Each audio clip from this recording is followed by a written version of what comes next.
എല്ലാവർക്കും നമസ്കാരം. നമ്മളിന്ന് ഒരു തക്കാളി അച്ചാറാണ് ഉണ്ടാക്കുന്നത്.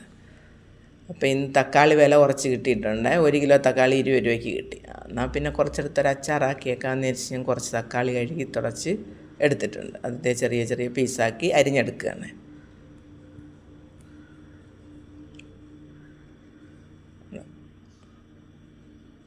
അപ്പം നമ്മൾ എടുത്ത തക്കാളി അത്രയും നമ്മൾ അരിഞ്ഞെടുത്തിട്ടുണ്ട്. ഇതൊരു 1/2 കിലോത്തോളം നമ്മളെടുത്ത്.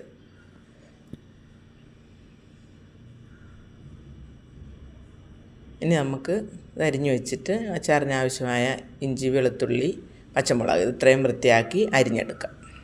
അതുമെല്ലാം അരിഞ്ഞെടുത്ത് വെച്ചിട്ടുണ്ട്. എന്നിട്ടൊരു ചട്ടി അടുപ്പത്ത് വെച്ച് എണ്ണ ചൂടാക്കി ഒരു 100 ഗ്രാം എണ്ണയോളം ഒഴിക്കണം. ചൂടായി വരുമ്പോൾ അതിലേക്ക് കടുകിട്ട് പൊട്ടി വരുമ്പോൾ ഒരിത്തിരി നല്ല ജീരകം ഇട്ട് കൊടുക്കണം. അതൊരു മണത്തിന് വേണ്ടിയാണ്, നല്ലൊരു മണം കിട്ടും. അത് മൂത്ത് വരുമ്പോഴേക്ക് ഈ അരിഞ്ഞു വെച്ചിരിക്കുന്ന ഇഞ്ചി, പച്ചമുളക്, വെളുത്തുള്ളി, കരിവേപ്പില എല്ലാം ഒന്നിച്ചിട്ട് കൊടുക്കാം. അതെല്ലാം നല്ല ചുവക്കെ അങ്ങ് മൂക്കട്ടെ.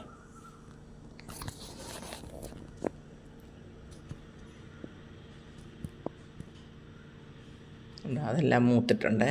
ഇനി നമുക്കതിലേക്ക് തക്കാളി ഇടാം. എല്ലാം നന്നായിട്ട് മൂത്തിട്ട് തക്കാളി ഇട്ട് ആ തക്കാളി അതിൽ കിടന്ന് നന്നായിട്ടൊന്ന് വെന്ത് വെള്ളം വറ്റട്ടെ. അപ്പം എണ്ണ തെളിഞ്ഞു വരും. ഒന്ന് വേവട്ടെ ആ തക്കാളി. അതിൽ കൂടെ തന്നെ നമുക്ക് ഇത്തിരി ഉപ്പിട്ട് കൊടുക്കാം, അതിനാവശ്യമായ ഉപ്പ്.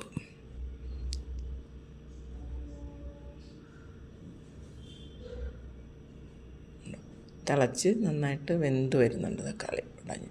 അതെല്ലാം നന്നായിട്ട് ഉടഞ്ഞ് വന്നിട്ടുണ്ട്. അപ്പോൾ നമ്മളിതെല്ലാം സൈഡിലേക്കൊന്ന് നീക്കിയിട്ട് അതിൽ കൂടി തന്നെ നമുക്ക് ഇതിനാവശ്യമായ പൊടികളിട്ട് കൊടുക്കാം. ഇത്തിരി മഞ്ഞൾപ്പൊടി, 1 സ്പൂൺ കാശ്മീരി മുളക്, 1 സ്പൂൺ നല്ല എരിവുള്ള മുളക് പൊടി, ഉലുവപ്പൊടി 1/2 സ്പൂൺ, കുറച്ച് കായപ്പൊടി.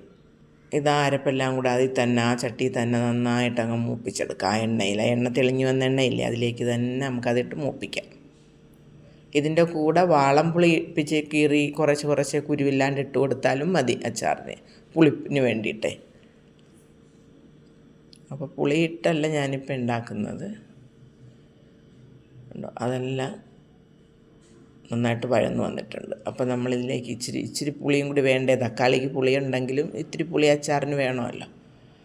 അതുകൊണ്ട് നമ്മളിതിലേക്ക് ഒരിത്തിരി വിനാഗിരിയാണ് ഒഴിക്കുന്നത്.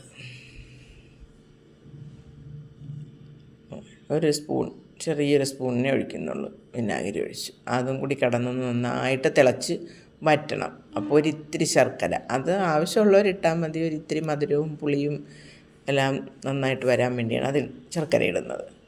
അത് തിളച്ച് നല്ലപോലെ എല്ലാം വറ്റി ആ എണ്ണ തെളിഞ്ഞ് മൂത്ത് വന്നിട്ടുണ്ട് അച്ചാർ.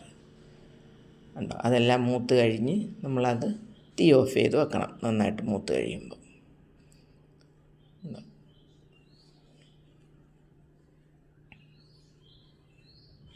തീയൊക്കെ നമ്മൾ ഓഫ് ചെയ്തു. ഇനി നമുക്കിത് തണുത്തിട്ട് ഒരു ചെറിയ കുപ്പിയിലേക്ക് കോരി വെക്കാം. അപ്പം നമുക്കത് ചോറിനോ ദോശയ്ക്കോ ചപ്പാത്തിക്കോ എന്തിനു വേണേലും ഉപയോഗിക്കാം. ഇപ്പോൾ വിലക്കുറവല്ലേ, അപ്പം നമുക്കത് ചെയ്ത് വെക്കാമല്ലോ.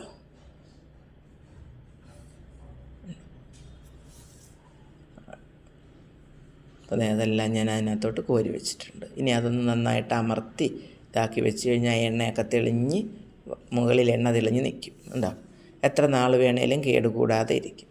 ഓക്കേ.